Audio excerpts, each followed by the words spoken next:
Tax से जुड़ी हर उलझनों को दूर करने के लिए लेकर हम हाजिर हैं आपका पसंदीदा शो टैक्स गुरु, जहां हम नियमों के दायरे में रहकर टैक्स बचाने के बेहतरीन तरीके आपको बताते हैं।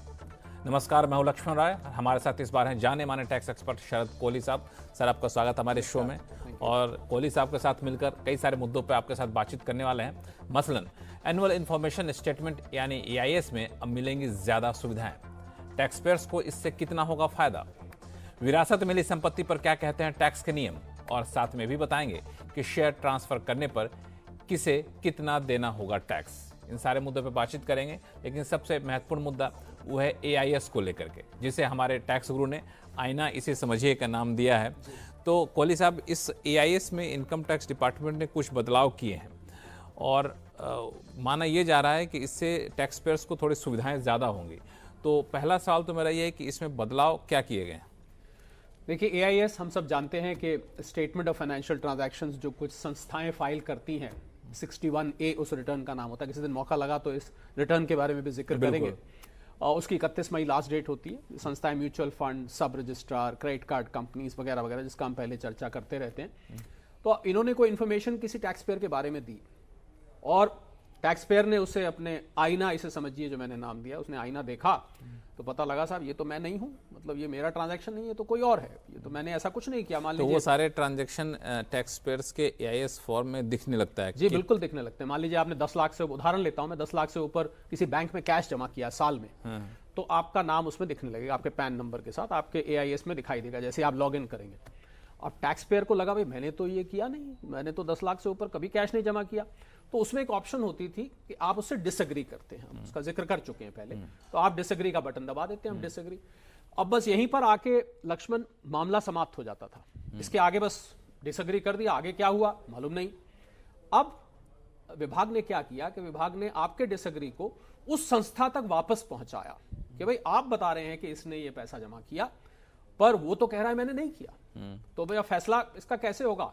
तो दोनों पक्ष प्रतिपक्ष अपने अपने सबूत रखेंगे। अब आप ये पूछ सकते हैं कि फिर मानी असल में किसकी? अच्छा, पहले क्या होता था? पहले संस्था के पास नहीं जाता था कि हम डिसएग्री करके, वो यहीं पर आके रुक जाता था मामला। वो फिर बाद में तहकीकात में जब आप रिटर्न फाइल करके स्क्रूटनी में जब आपको क्वेश्चन किया जाता, तब दस्तावेज रखे जाते देखने के लिए। अब नई व्यवस्था में यह है कि जैसे आप डिसएग्री करेंगे ऑटोमेटेड वो चला जाएगा संस्था के पास वापस, जिस संस्था के ट्रांजैक्शन को आपने नकारा है। जी, तो वो संस्था से पूछा जाएगा कि भाई आप तो कह रहे हैं इन्होंने किए, पर वो तो मना कर रहे हैं। अच्छा, मान लीजिए बैंक ने कहा कि हमने 15 लाख रुपए कैश डिपॉजिट किए अपने अकाउंट में, AIS में दिख रहा है, हम डिसएग्री करते हैं, तो सीधा बैंक के पास चला जाएगा। जी जी जी, कि भाई ये शख्स तो कह रहे हैं हमने नहीं किए, आप किस बिना पर कह रहे हैं कि इन्होंने किए हैं? अच्छा, मुझे दिखेगा कि चला गया बैंक के पास? हाँ, आपको वो दिखाई देगा कि उसको वहां आ गया, और उस संस्था का जो जवाब आएगा, अच्छा, वो जवाब भी आपको दिखाई देगा। तो बड़ा ट्रांसपेरेंट होगा। तो ट्रांसपेरेंट होगा, मतलब रियल टाइम हम देख सकते हैं। एक तरह से लगाइए तो एक पूरी की पूरी प्रक्रिया कंप्लीट हुई आपको वहां पर दिखाई देगी।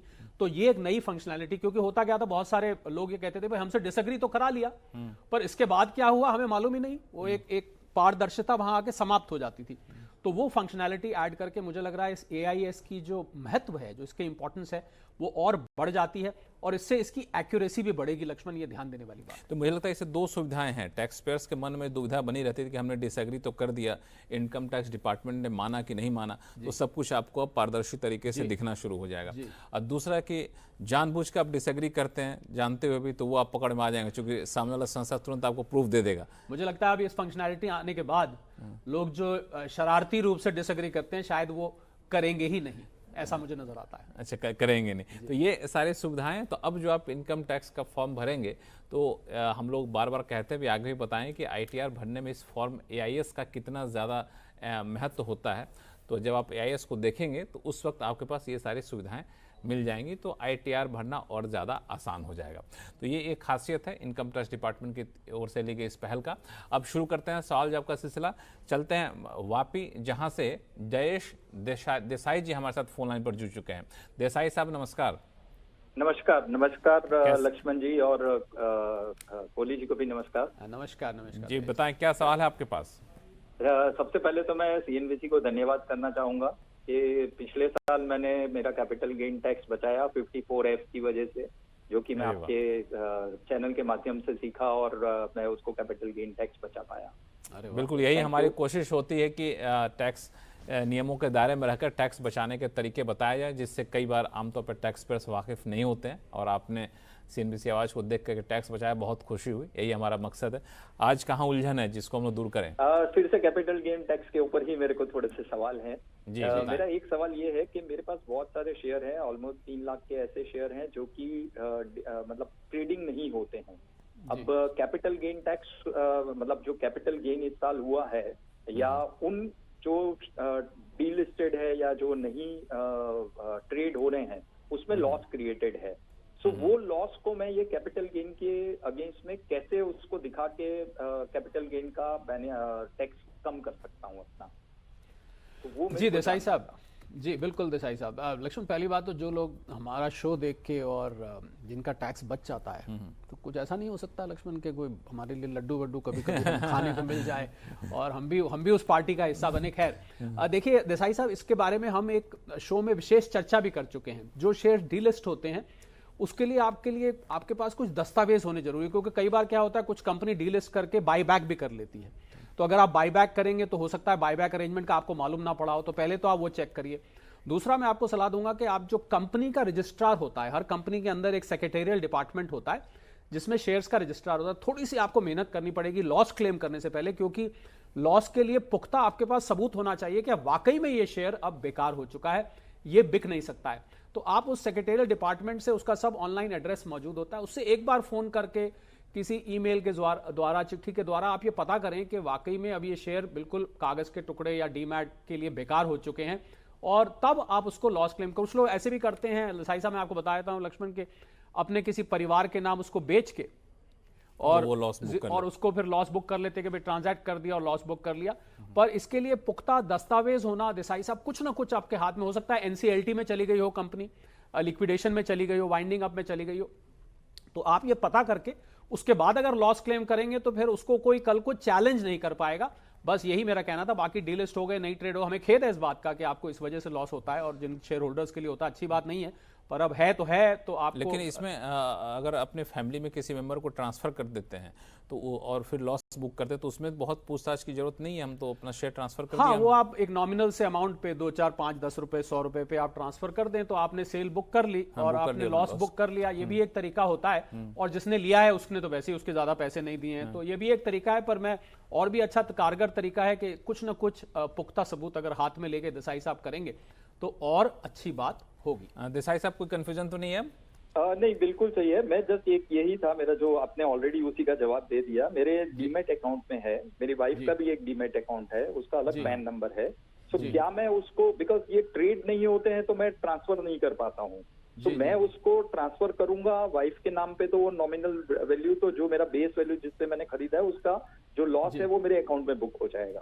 बट वो ट्रेडिंग ही नहीं हो पाते हैं, इसलिए मैं कर नहीं पाता हूँ। नहीं, पर आप आपस में कर सकते हैं। उस पे STT जिसको हम सिक्योरिटी ट्रांजैक्शन टैक्स होता है वो नहीं लगेगा, बल्कि कुछ लोग तो इस पे जब ऐसे करते हैं तो उस पे इंडेक्सेशन बेनिफिट भी ले लेते हैं। अगर STT नहीं होता तो इंडेक्सेशन बेनिफिट भी मिल जाता है। ये जानना चाह रहे हैं कि जब ट्रेड होता ही नहीं है तो हम अपने वाइफ के नाम पे कैसे ट्रांसफर? नहीं, वो हो जाता है। वो आप एक अकाउंट से दूसरे अकाउंट में तो डीमैट में ट्रांसफर कर सकते हैं, ब्रोकर के माध्यम से, डिपॉजिटरी के माध्यम से ट्रांसफर। वो इनको मालूम है देसाई साहब को, तो वो आप करके आप ऐसे भी कर सकते हैं अगर आप इसका शॉर्टर वे लेना चाहते हैं। फिर भी कोई कंफ्यूजन हो देसाई साहब तो आगे संपर्क करिएगा, टैक्स गुरु आपकी मदद करेंगे। और जैसा उपाय बताया इन्होंने, ट्रांसफर करके या फिर पता कर लीजिए, और इस तरह से आप लॉस बुक करके आप अपना कैपिटल गेन यहाँ पे बचा सकते हैं। अब चलते हैं पानीपत, जहाँ से मोहित सेठी साहब हमारे साथ फोन लाइन पर जुड़ चुके हैं। मोहित साहब नमस्कार। हाँ जी सर, नमस्कार। बताएं क्या सवाल है आपके पास? मेरे को ना सर, मेरे ना 2 क्वेश्चन है।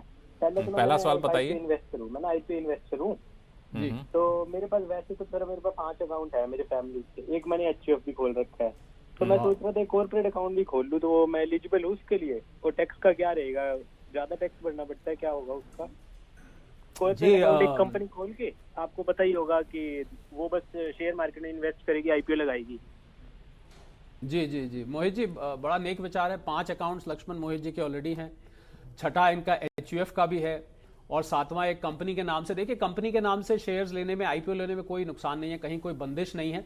कंपनी के जो मेमोरेंडम आर्टिकल्स ऑफ एसोसिएशन होते हैं, या जो अगर पार्टनरशिप फर्म बना रहे हैं तो जो उसकी पार्टनरशिप डीड होती है उसमें ये करना ऑथराइज होना चाहिए। मतलब कंपनी के जो मेन ऑब्जेक्ट है उसमें होना चाहिए कि आप IPO में पैसा लगाएंगे, इन्वेस्ट करेंगे, वो एक तरह से इन्वेस्टमेंट कंपनी बन जाएगी। कर सकते हैं आप, किसी आईपीओ में ये देख लीजिएगा रिस्ट्रिक्शन ना हो किसी कॉर्पोरेट बॉडी के शेयर सब्सक्राइब करने के लिए। बिल्कुल मोहित जी कर सकते हैं, नेक बेचारे आप काफी आईपीओ फैन लगते हैं, 5-5 6-6 अकाउंट से कर रहे हैं। मुझे पूरी यकीन है कि कहीं ना कहीं मुनाफे में होंगे आप, तभी आप इतने बड़े स्केल पर आईपीओ में निवेश करते हैं। बहुत अच्छी बात है जी। मोहित जी दूसरा सवाल क्या था आपका? मैं बताता हूँ, 2021 में ना मैं स्टूडेंट ही था, तो 21 से मैं आईपीओ लगा रहा हूँ, 3 साल हो गए मेरे को लगाते हुए जी।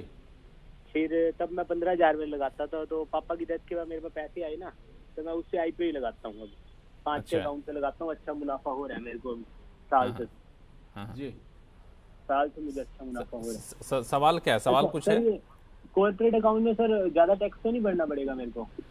नहीं, देखिए जो कॉर्पोरेट अकाउंट में मोहित जी जब आप उन शेयर्स को बेचेंगे, जब कंपनी के नाम अलॉट हो जाएंगे, तो वो कैपिटल गेन तो उस पर लगेगा ही लगेगा, और कंपनी के ऊपर जो टैक्स के रेट्स हैं, प्राइवेट लिमिटेड कंपनी बनाएंगे या फर्म बनाएंगे, उस रेट से उस पर कैपिटल गेन आपको देना पड़ेगा। थोड़ा बहुत टैक्स का रेट का फर्क होगा, पर मैं मानता हूं कि आपको इतना मुनाफा हो रहा है तो कंपनी में अगर थोड़ा टैक्स फालतू भी गया तो आपको जो मुनाफा हो रहा है वो तो उससे कहीं ज्यादा हो रहा है। बड़ी पारदर्शिता से मोहित जी ने, मैं कहूंगा लक्ष्मण, उन्होंने ये भी बताया फादर की डेथ से पैसे आए और मैं लगाता हूं 15,000, तो बिल्कुल आप निश्चिंत रहिए और करिए, और आपको इतना मुनाफा हो रहा है, थोड़े बहुत टैक्स की चिंता ना करें तो भी चलेगा। और टैक्स मिलता है तो उसका भी रिटर्न आपको बेहतर इंफ्रास्ट्रक्चर, बेहतर सुविधाएं के तौर पे मिल ही जाता है। तो चलिए, तो मोहित जी जैसा कि शरद कोहली साहब ने बताया उस तरीके से अपना टैक्स प्लानिंग करिए तो बेहतर रहेगा। और फिलहाल वक्त है छोटे से ब्रेक का। ब्रेक के बाद बताएंगे कि शेयर ट्रांसफर करने पर किसे कितना देना होगा टैक्स, बताएंगे छोटे से ब्रेक के बाद।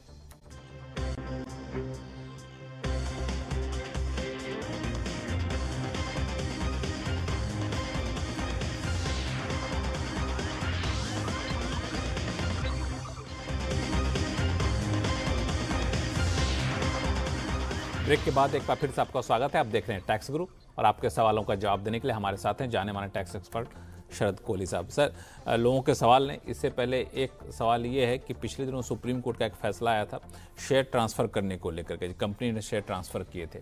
तो पहले तो इस फैसले को समझा दीजिए ताकि बाकी दर्शक अगर उस तरह कोई शेयर ट्रांसफ़र कर रहे हो तो उन पर क्या असर पड़ेगा समझ जाएंगे। फिर आगे मैं आपसे पूछूंगा एक दूसरा सवाल जो इससे जुड़ा हुआ है।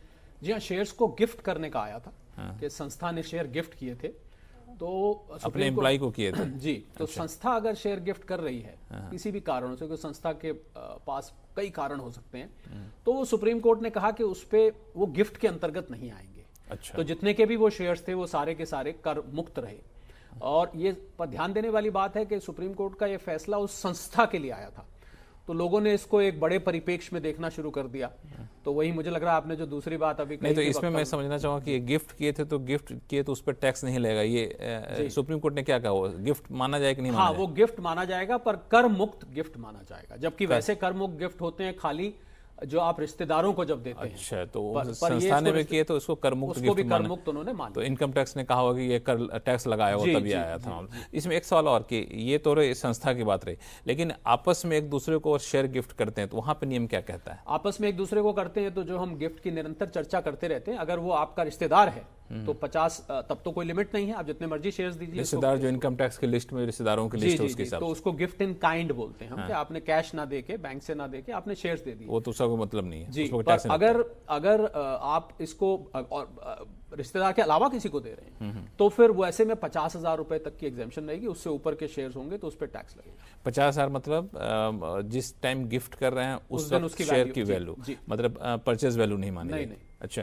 तो मान ले हमने 70,000 का गिफ्ट कर दिया शेयर, तो कितने पे टैक्स देना होगा उसको? तो फिर तो पूरे पे देना पड़ेगा। 70,000 उसमें ऐसे नहीं होता है कि 50 माफ है और वो पूरे पे टैक्स लग जाएगा। अच्छा, और उस शेयर को जब बेचेगा तब कैपिटल गेन्स देना होगा? तो जब बेचेंगे तो 70 से ऊपर जब आप बेचेंगे तो वो कैपिटल गेन के लिए एलिजिबल होगा। तो 70,000 पहले आप इनकम फ्रॉम अदर सोर्सेज में गिफ्ट का दिखाएंगे। अच्छा। उसके बाद कैपिटल गेन आप देंगे जितना आपको उस पर गेन होगा। तो ये है, अगर आपस में शेयर गिफ्ट कर रहे हो तो ये इस नियम का ध्यान रखिएगा। 50,000 तो ठीक है, साल में 50,000 करते हैं तो कोई टैक्स आपको नहीं देना पड़ेगा, और रिश्तेदार में नहीं करते हैं तो। चलिए वापस से शुरू करते हैं सवाल जवाब का सिलसिला। चलते हैं दिल्ली, जहां से अनिल गुप्ता जी हमारे साथ फोन लाइन पर जुड़ चुके हैं। अनिल जी नमस्कार, क्या सवाल आपके पास? हाँ लक्ष्मी नमस्कार, और कोहली जी को नमस्कार। नमस्कार सर, मेरा सवाल ये है कि मेरे वाइफ के कोई रिलेटिव ने पेंशन प्लान लिया था इसका इंश्योरेंस का 2009 नवंबर में जी, और उसका 30,000 रुपये प्रीमियम था। तो वो 1 साल प्रीमियम देने के बाद उनको कुछ फाइनेंशियल दिक्कत हुई, तो मेरी वाइफ ने उनको 30,000 प्लस 1 साल का एफडी का ब्याज 33,000 रुपये करीब उनको पेमेंट करके और वो पॉलिसी अपने नाम से साइन करा ली उनसे जी। उसके बाद फिर 3 साल उन्होंने प्रीमियम दिया मेरी वाइफ ने 30,000 रुपये के हिसाब से। जी। और 2012 तक 2009, 10, 11, 12 4 साल प्रीमियम दे दिया।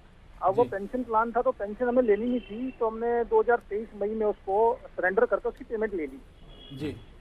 तो 3,56,000 रुपये करीब उसकी पेमेंट मिली है। तो मैं यही जानना चाह रहा था जो उसमें गेन हुआ है वो 111, 112 सेक्शन में या नॉर्मल जो कैपिटल गेन उसमें कैसे ट्रीट होगा, उसमें इंडेक्सेशन का फायदा मिलेगा, वो 1 लाख वाला जो फ्री होता है टैक्स गेन वो मिलेगा, कैसे उसको ट्रीट होगा? देखिए, जो सेक्शन 10(10)(d) एक होता है, उसके अंतर्गत इंश्योरेंस में जो आपको पूरा का पूरा आता है, क्लेम आता है, वो माफ होता है, पर शर्त ये होती है कि आपका जो प्रीमियम है वो 20% से ज्यादा, इंश्योर्ड वैल्यू की 20% से ज्यादा नहीं होना चाहिए। उससे ज्यादा होता है तो फिर वो 10(10)(d) का फायदा नहीं मिलता है। तो पहली बात तो ये ध्यान रखने वाली बात है। बाय चांस आप इस लिमिट में फॉल नहीं कर रहे हैं, मतलब आपका वो 20% से ज्यादा हो रहा है, क्योंकि थोड़ी सी पॉलिसी को बारीकी से देखना पड़ता है, तो ऐसे हालात में अगर ये यूलिप के अंडर है, मतलब वहां इक्विटी का कोई कंटेंट है, तो सेक्शन 112A में 1 लाख रुपए तक का आप फायदा उठा सकते हैं। उसके ऊपर लॉन्ग टर्म कैपिटल गेन आपके ऊपर लगेगा। तो अब ये थोड़ा सा पॉलिसी को बहुत बारीकी से देखना पड़ेगा, पर मैंने आपको पैमाने बता दिए, पैरामीटर्स बता दिए, बाकी पॉलिसी की बारीकियों के आधार पर तय होगा टैक्स कितने बनते हैं आपको। चलिए अनिल जी, तो इस हिसाब से पॉलिसी के बारीकियों को देखिएगा और जिन पैमाने को बताया उस पैमाने के आधार पर अपना टैक्स का कैलकुलेशन आप बिल्कुल कर सकते हैं। अब चलते हैं मुंबई, जहां से एस नारायण जी हमारे साथ फोन लाइन पर जुड़ चुके हैं।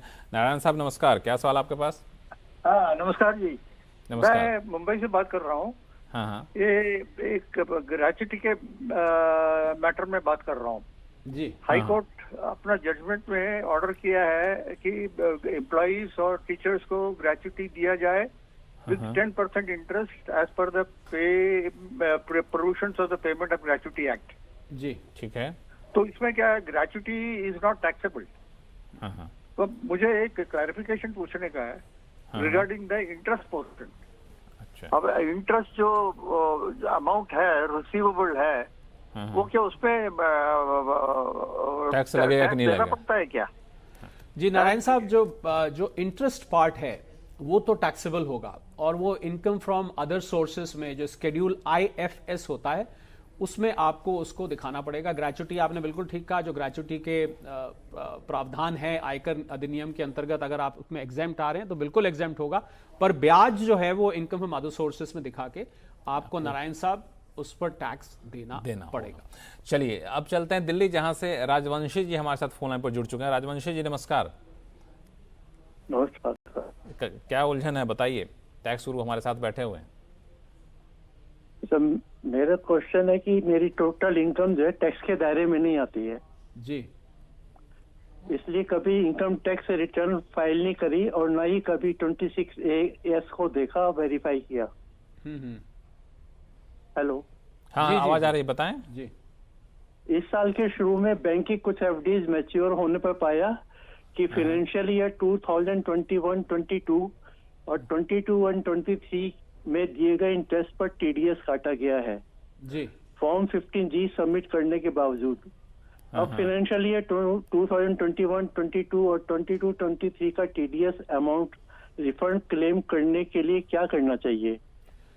जी हाँ राजवंशी जी, दोनों के दोनों साल मेरे ख्याल इसीलिए लक्ष्मण पूछ रहे हैं, वो टाइम बार्ड हो चुके हैं, मतलब उस रिटर्न्स को आप नहीं फाइल कर सकते। परंतु इसका हम पहले चर्चा कर चुके हैं, एक सेक्शन 119(2)(b है राजवंशी साहब, नोट कर लें। इसके अंतर्गत आप अपने इलाके के कमिश्नर को एक एप्लीकेशन लिखें, वो आपको स्पेशल अधिकार देके आपके लिए परमिशन देंगे कि आप उस रिटर्न फाइल करके उस अमाउंट को वापस रिफंड ले सकते हैं। नॉर्मल प्रोसीजर के अंडर नहीं, 119(2)(b के अंतर्गत आप ले सकते हैं। 119(2)(b उस सेक्शन को नोट कर लीजिए। इस सेक्शन के तहत एप्लीकेशन देंगे तो आप उसको दोबारा आपको रिटर्न फाइल करने की, अपडेट करने की इजाजत यहाँ पे मिल जाएगी।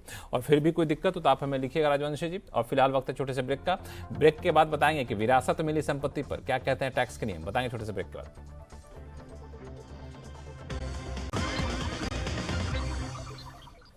चलिए अब सीधे चलते हैं जमशेदपुर, जहां से दीप नारायण राय जी हमारे साथ फोन लाइन पर जुड़ चुके हैं। राय साहब नमस्कार, क्या सवाल आपके पास? नमस्कार लक्ष्मण जी, जी बहुत बहुत मुबारक, मेहरबानी आप लोग कांटेक्ट करने नहीं, ये हमारा काम, हमारे शो का मकसद भी यही है, आप लोग जुड़े रहें। बताएं सवाल क्या है आपके पास? सवाल ये कि मैं अभी लास्ट 2000 अप्रैल 15 तक एज ए एम्प्लॉय काम करता था। Now my plan is to go for the consultant.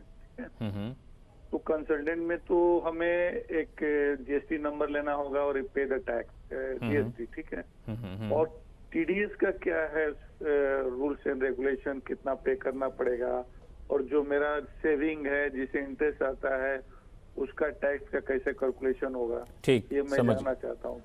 How can make the tax benefit. जी राय साहब, बहुत मुबारक हो, आप कंसल्टेंसी पे आ रहे हैं। बिल्कुल जीएसटी चार्ज करेंगे। सेक्शन 194J याद रखिएगा, उसके अंतर्गत आपका 10% टैक्स अब आपको जो कंपनी आपको दे रही है कंसल्टेंसी वो काटेगी। जो खर्चे क्लेम कर सकते हैं ऐसे खर्चे जो आपकी कंसल्टेंसी से संबंध रखते हो, और इनकम फॉर बिजनेस प्रोफेशन में आप इस इनकम को दिखाएंगे। आप प्रिजम्पटिव टैक्स का बेनिफिट ले सकते हैं अगर 50 लाख तक और प्रोफेशनल कैटेगरी में है, जो कि अभी नहीं पता लग पाया, पर अगर हैं तो ले सकते हैं। दूसरा, जो बाकी आपका इंटरेस्ट वगैरह है वो इनकम फ्रॉम अदर सोर्सेस में जाएगा, और ये इनकम फॉर बिजनेस प्रोफेशन में जाएगा। 194J के अंतर्गत आपका टैक्स कटेगा। फाइल करिए, एक नए तरीके की रिटर्न होगी। दिक्कत होगी तो आप लक्ष्मण जी से पूछ सकते हैं। दोबारा संपर्क करिएगा तो फिर दोबारा कोई दिक्कत होगी तो हम उसको दूर करने की कोशिश करेंगे। अब समय खत्म हो रहा है। कोहली साहब, एक छोटा सा सवाल, मैं चूंकि पिछले दिनों काफ़ी ज़्यादा सुर्खियों में रहा कि विरासत में संपत्ति मिलती है उस पर टैक्स लगाया जाए कि न लगाया जाए, चूंकि राजनीतिक मुद्दा बन गया था। लेकिन मेरा संक्षिप्त में सवाल है, क्या अभी इंडिया में लगता है कि नहीं लगता है? 1984-85 आखिरी वो साल था लक्ष्मण, जब लगा था। मुझे याद है हम पढ़ते होते थे तो वित्त मंत्री विश्वनाथ प्रताप सिंह जी होते थे स्वर्गीय, और उसके बाद उसको हटा लिया गया था। होता क्या था कि जब आप अपनी विरासत अपने आगे छोड़ के जाते थे तो उसका बड़ा हिस्सा चला जाता, 2 से 87% तक लगता था। इतना ज्यादा लगता था, आज का ये नहीं लगता है। कोई भी माता पिता अपने बच्चों के लिए जब प्रॉपर्टी छोड़ के जाते हैं तो कॉस्ट टू प्रीवियस ओनर के आधार पर बच्चे उसको जब आगे बेचते हैं तो उस पर टैक्स देते हैं, पर खाली इनहेरिट होने पर कोई टैक्स नहीं लगता है। मुझे लगता है लक्ष्मण, भारत में माता पिता अपने बच्चों के लिए ही मेहनत करते हैं सारी उम्र, इसी ध्येय को रख के शायद इसको हटाएंगे। बिल्कुल, ये है कि आप उस संपत्ति पर तो टैक्स नहीं रहेगा जब आपको विरासत मिल गई, लेकिन उसको जब बेचेंगे तब उस पर आपको टैक्स लगेगा, जैसा ही कोहली साहब ने बताया है। कोहली साहब, बहुत बहुत धन्यवाद सभी सवालों का जवाब देने के लिए। आपके पास कोई सवाल हो आप हमें लिखिएगा tax@moneycontrol.com पर। अपने सवाल के साथ अपना नाम और मोबाइल नंबर लिखना ना भूलें। फिलहाल के लिए इतना ही। देखते रहिए CNBC आवाज़। नमस्कार।